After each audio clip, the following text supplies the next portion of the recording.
तर आपण मोमेंट वरचा प्रॉब्लेम बघतोय. इथे एक रेक्टँगल घेतलेला आहे आणि या रेक्टँगलचं हे जे डिस्टन्स आहे ते आहे 3 मीटर आणि हे डिस्टन्स आहे 2 मीटर. रेक्टँगलचे इथे एक पॉइंट आहे ए आणि ह्या पॉइंटलाच आपल्याला मोमेंट काढायचे. मोमेंट ऍट पॉइंट ए किती? रेक्टँगलच्या या ठिकाणी 10 न्यूटन, 20, 30 आणि हा इन्क्लाइंड फोर्स एक दिलेला आहे. तर सगळ्यात पहिल्यांदा हा जो इन्क्लाइंड फोर्स आहे तो रिझॉल्व्ह करून घ्यायचा. म्हणजे हॉरिझॉन्टल आणि व्हर्टिकल कंपोनंट आपल्याला फाइंड आउट करायचा आहे. सिंपल काय आहे, 40 ऍज इट इज लिहायचा दोन्हीकडं 40 40. आता कॉस 30 का साइन 30? त्यासाठी सिंपल ट्रिक काय करायची, हा जो अँगल आहे तो कोणत्या लाईनीला टच आहे, मग ह्या लाईनीला टच आहे तर आपण इथं घेणार कॉस 30 आणि मग दुसरा येईल साइन 30.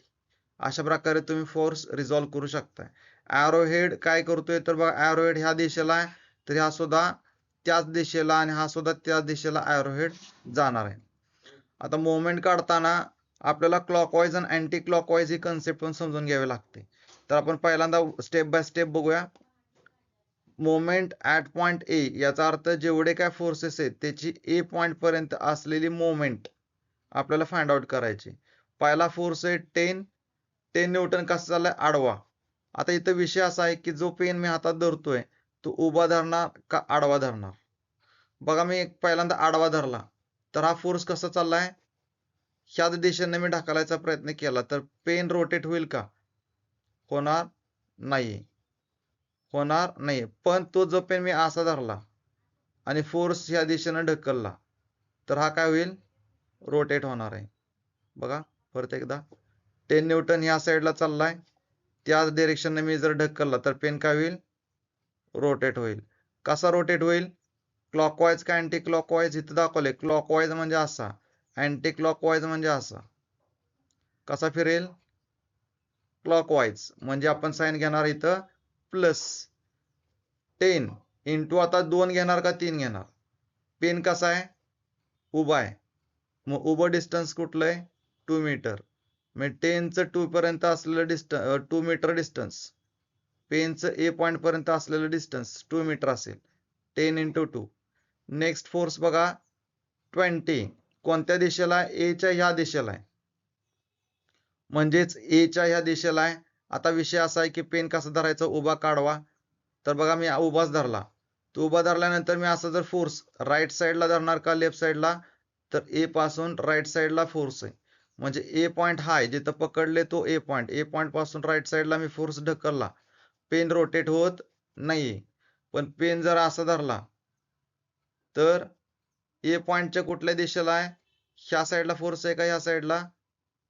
तर ह्या दिशेला आहे. त्यामुळे मी पेन कसं धरणार? ह्या प्रकारे. जो पकडलाय तो हा ए पॉइंट आहे, लक्षात ठेवायचा. ए पॉइंटच्या राईट साईडला फोर्स आहे, तो काय होतोय? अपवर्ड चाललाय, अपवर्ड चाललाय. मग अपवर्ड डिरेक्शन जर ढकलला तर हा कसा फिरतोय?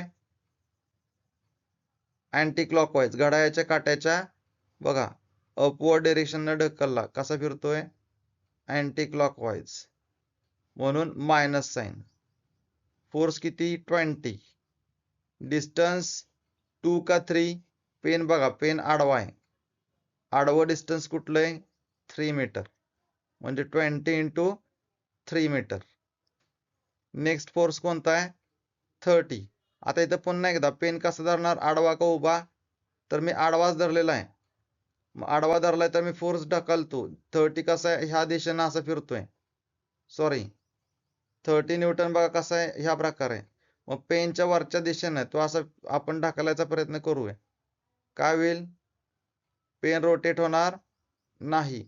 मग मी काय केलं? असा पेन धरला, जिथं पकडलेला आहे हा जो पकडलेला आहे तो ए पॉइंट आहे, लक्षात ठेवा. आपल्याला फोर्स काय करायचा आहे? हा अपवर्ड डिरेक्शन असा अपवर्ड आहे, तो असा फिरतो, ह्या राईट साईडला ढकलतोय. मग राईट साईडला ढकला पेनला, राईट साईडला ढकला. जसा 30 न्यूटन राईट साईडला चाललाय तसाच राईट साईडनं ढकला. कसा फिरेल? क्लॉकवाईज. म्हणजेच प्लस. क्लॉकवाईजला काय घेणार? पॉझिटिव्ह, म्हणून प्लस. आता 30 ला 30 डिस्टन्स 3 मीटर का 2 मीटर? पेन कसा आहे? उभा. उभं डिस्टन्स कुठलं आहे? 2 मीटर. एचं 30 पर्यंत असलं डिस्टन्स 2 मीटर. म्हणून 2. नेक्स्ट फोर्स आता बघा इथं रिझॉल्व केलेलं आहे आपण 40 cos 30.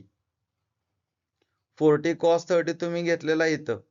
आता हा फोर्स असाच पुढे गेला तर कुठे जातोय ए वरच, त्यामुळे ह्याचं डिस्टन्स येणार आहे 0. हा असाच पुढे एक्सटेंड करायचा, कुठे जाणार ए वरच, म्हणून ह्याचं डिस्टन्स आलं 0. Next 40 sin 30. 40 sin 30 बघा फोर्स आता इथं पेन कसा धरणार, उभा जर धरला तर या जिथं होल्ड केलेला आहे त्याच्या राईट साईडला फोर्स आहे वर्टिकल आपण ढकलतोय बघा. काय होतोय, पेन रोटेट होत नाहीये, तर काय करावं लागेल मला, पेन असा धरावा लागेल. असा पेन ढकलल्यावर काय करायचं आपण, जसा 40 sin 30 वर चाललाय तसाच मी याला वरच्या साईडला ढकलणार. काय होईल, हा रोटेट होईल. कसा रोटेट होईल, अपवर्ड ढकलल्यावर हा असा रोटेट होणार. कसा रोटेट, अँटी क्लॉकवाईज, घड्याळाचा जसा फिरतो घड्याळातले काटे त्याच्या अपोजिट डिरेक्शन न फिरणार, त्यामुळे हा काय असणार मायनस साइन. आणि आता मला सांगा डिस्टन्स 40 sin 30 पेन कसा धरला होता, आडवा डिस्टन्स काय येणार आहे 3 मीटर. म्हणजे 40 sin 30 आणि पेन आडवा आहे, आडवं डिस्टन्स किती 3, म्हणून इथं आला 3. तर अशा प्रकारे प्रत्येक फोर्सची मोमेंट तुम्हाला काढायचे साइन आणि डिस्टन्स.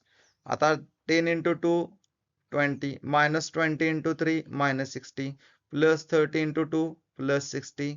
ह्याचा आन्सर 0 येणार आहे. -40 sin 30 × 3 -60. 60 ला 60 जाईल आणि फायनल आन्सर येईल -40 न्यूटन मीटर. -40 याचा अर्थ anti clockwise, 40 newton metre anti clockwise ही आली याची मोमेंट.